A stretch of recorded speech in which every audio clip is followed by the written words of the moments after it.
এই পেসিস্ট হাসিনা পালিয়ে গিয়েছেন এই দেশ থেকে, কিন্তু ওর দূষণেরা এখনো বিভিন্ন জায়গায় ওট পেতে রয়েছেন। ওইদিকে আমাদেরকে সজাগ দৃষ্টি থাকতে বলছেন।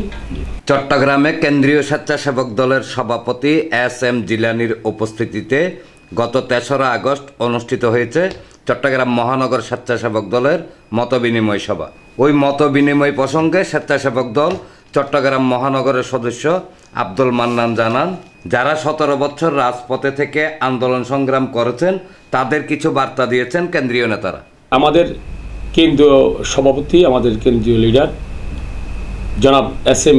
জিলানী ভাই চট্টগ্রামে হঠাৎ করে একটা মতবিনিময় সভা তৃণমূল নেতাদের সাথে করেছেন। আপনারা হয়তো জানেন ৩ তারিখ মতবিনিময় থেকে যে মেসেজটা আমাদেরকে দিয়েছেন সেটা হচ্ছে, যারা এই ১৭টা বছর প্যাসেজ অবৈধ আওয়ামী লীগ সরকারের দোষারোপ পড়ে রাজপথে থেকে আন্দোলন সংগ্রাম করেছেন, অনেক ঝড় তুফান মাথা নিয়ে আন্দোলন সংগ্রাম করে যারা নেতৃত্ব স্থানে এসেছেন তাদেরকে কিছু মেসেজ উনি দিয়ে গেছেন। এই মেসেজটা হচ্ছে, এই পেসিস্ট হাসিনা পালিয়ে গিয়েছেন এই দেশ থেকে, কিন্তু ওর দূষণেরা এখনো বিভিন্ন জায়গায় ওট পেতে রয়েছেন। ওইদিকে আমাদেরকে সজাগ দৃষ্টি থাকতে বলছেন। আমাদের কিছু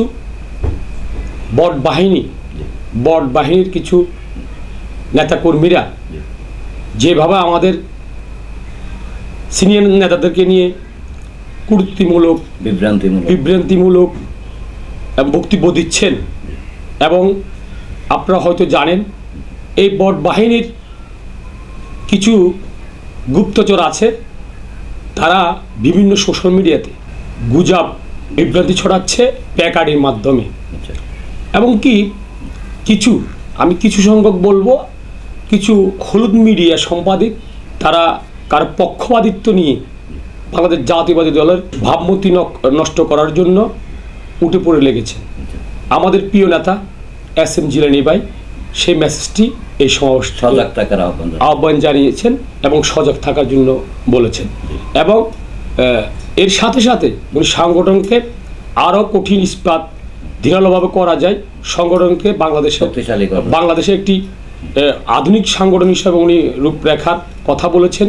উনি বলেছেন, বাংলাদেশ জাতীয় দল বিএনপির ভ্যানগার্ড হিসেবে আগেও ছিলাম, বর্তমানে থাকবো, অতীতও থাকবো, সেভাবে সকলকে কাজ করার উদাত্ত আহ্বান জানি। আরেকটা জিনিস আমরা জানবো যে এই প্রোগ্রামের পর আমরা যেটা দেখলাম যে 19 জনকে কারণ দর্শানোর নোটিশ দেওয়া হয়েছে আপনাদের থানা, ওয়ার্ড এবং নগর পর্যায়ের নেতৃবৃন্দদেরকে।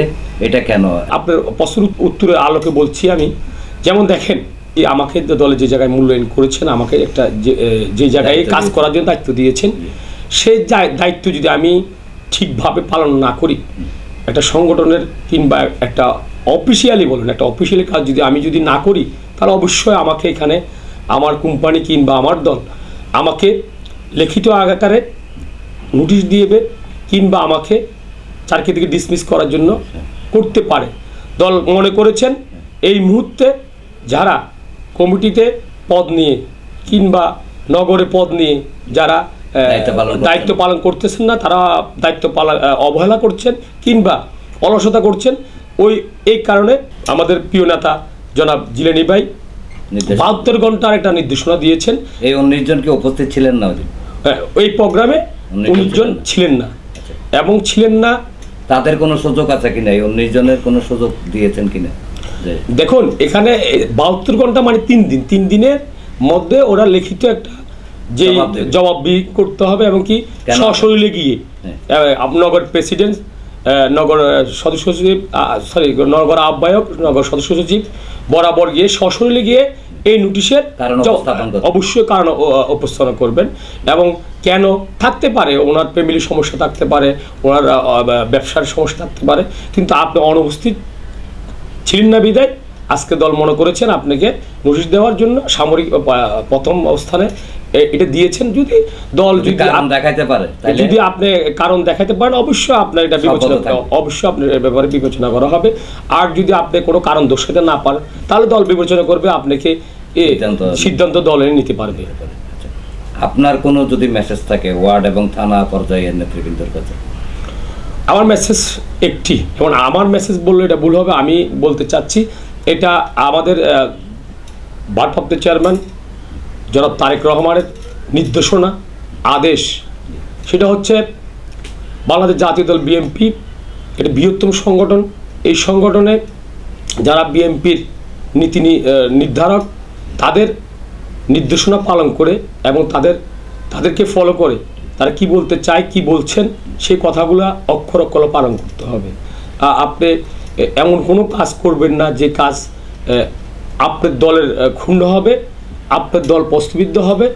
আমাদের আপসী নেত্রী বেগম খালেদা জিয়াউর রহমানের আদর্শকে যেন বিলীন করে দিতে হয় আপনার জন্য। এই দিকে আপনি আমি জানবো, ওই চট্টগ্রাম মহানগর স্বেচ্ছাসেবক দলের আহ্বায়ক এবং সদস্য সচিবের ওনাদের কাছে আপনার কোনো প্রত্যাশা আছে কি? অত্যন্ত গুরুত্বপূর্ণ বিষয় আপনি যে প্রশ্ন করেছেন। আসলেও দেখেন, আমাদের যেই বর্তমান কমিটি দিয়েছেন এবং সারা বাংলাদেশে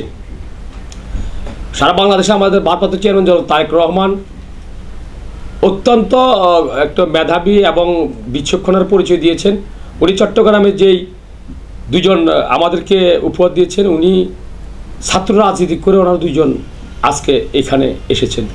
ওনারা ছাত্র রাজনীতিক জীবনে ওনারা অনেক জেল জুলুম ত্যাগ তিতিক্ষা স্বীকার করে রাজপথে আমাদেরকে নিয়ে ওনারা যে অর্থাল অবরোধ কর্মসূচি করেছেন, একটা ছাত্রদল থেকে গড়ে ওঠা একটা বৃহত্তম শক্তি বলবো আমি এই দুজনকে। এই দুজনের নেতৃত্ব গড়ার কারিগর, নেতৃত্ব দেওয়ার একটা বিচক্ষণতা আছে বিদায় আজকে তাদেরকে এই জায়গায় মূল্যায়ন করছে। যেমন বেলায়েত হোসেন বুলু ভাই একদিনে কিন্তু আজকে এই জায়গায় আসে নাই।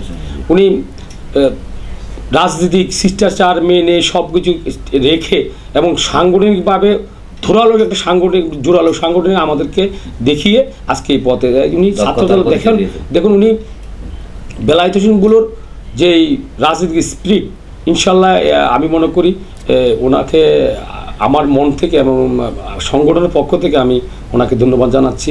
এবং তার সাথে সাথে ছাত্রদলের আরেক সোনালী ফসল জনাব জমিরুদ্দিন নাহিদ ভাই, উনি ছাত্র রাজনীতিক থেকে আজকে এই জায়গায় উৎপন্ন হয়েছেন।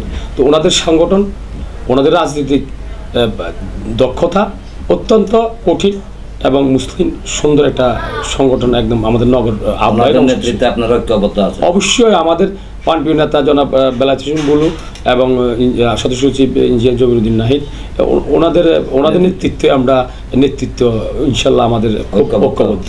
অসংখ্য ধন্যবাদ আপনাকে, আমাদেরকে আপনার মূল্যবান সময় দেওয়ার জন্য। ধন্যবাদ আমি প্রগতি 24-কে। আপনারা যে কোনো বিষয়ে আপনারা নিজেদের তদারকি নিয়ে আপনারা ছুটে আসেন আমার কাছে কিছু জানতে কিংবা জানাতে। আপনাদেরকেও আমি আমার অন্তঃস্থল থেকে ধন্যবাদ দিচ্ছি। আল্লাহ হাফিজ।